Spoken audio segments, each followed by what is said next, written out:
Bapak Ibu sekalian, dulu saya berpendapat bahwa kita sebaiknya dalam satu waktu pegang 8 sampai 10 saham berbeda ya. Jangan kurang dari itu karena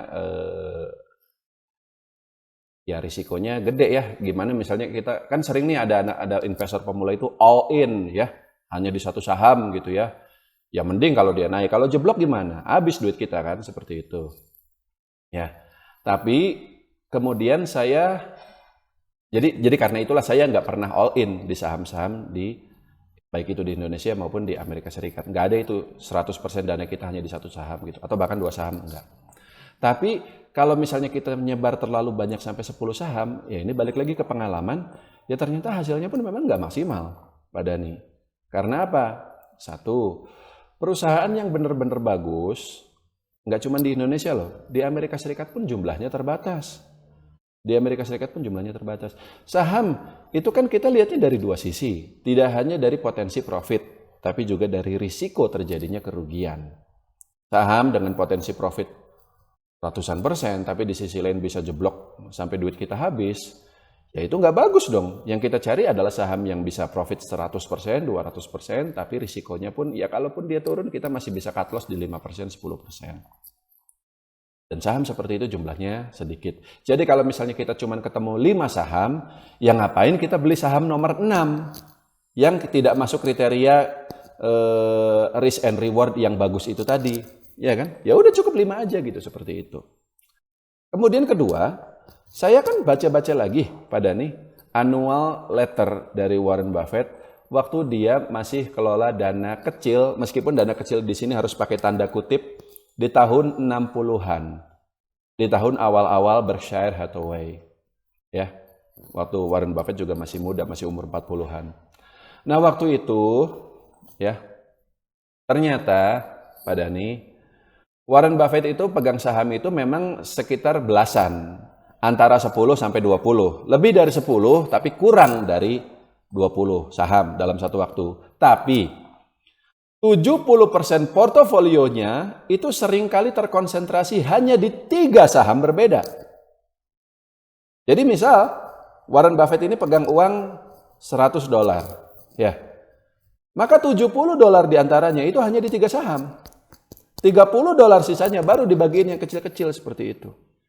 Waktu itu Warren Buffett udah kelola dana antara 10-an sampai sekitar 100-200 juta dolar. Dan ada satu saham yang mungkin bahkan bisa dipegang sebanyak 40% dari total nilai portofolio. Dan kenapa Warren Buffett bisa seberani itu, seyakin itu pada saham tersebut, sehingga misal dia punya uang $140 diantaranya dimasukkan ke saham itu saja, ya karena dia sudah menghabiskan waktu bahkan sampai bertahun-tahun untuk mempelajari perusahaan tersebut. Ya. Actually Berkshire Hathaway itu ya, itu juga adalah saham yang awalnya dibeli dalam jumlah kecil, tapi kemudian mencapai 40% portofolio, ya udah dipegang terus sampai hari ini gitu sama Warren Buffett itu.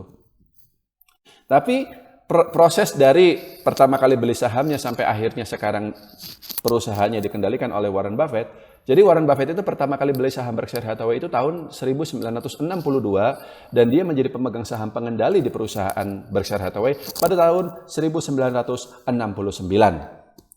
Prosesnya 7 tahun dari dia ngumpulin terus sahamnya sampai 40% porto dari Buffett Partnership. Dan dia kemudian menjadi pemegang saham pengendali di Berkshire Hathaway sampai hari ini. Cerita yang lain ya, Coca-Cola. Coca-Cola itu sudah dipelajari oleh Warren Buffett sejak tahun 84, tapi barulah di tahun 90 atau 91, sepertiga asetnya Berkshire Hathaway itu masuk di Coca-Cola dan masih di hold sampai hari ini. Jadi kalau kita mempelajari satu saham secara terus-menerus selama bertahun-tahun dan selama itu kita yakin gak ada masalah, ya kenapa kita ragu-ragu untuk all in di perusahaannya? Meskipun all in di sini konteksnya adalah bukan berarti seluruh dana kita dimasukkan ke situ, tapi 40% portofolio, hampir setengah dari total dana kelolaan kita dimasukkan ke situ. Begitu. Nah, saya sendiri pun, Pak Dani, menggunakan pendekatan yang sama. Kayak waktu kemarin kita beli saham Nvidia itu kan banyak banget ya Pak Dani ya. sampai 30% portofolio. Karena Nvidia ini udah, saya baca bolak-balik udah lama Pak. Udah sejak setidaknya tahun 2022 lalu.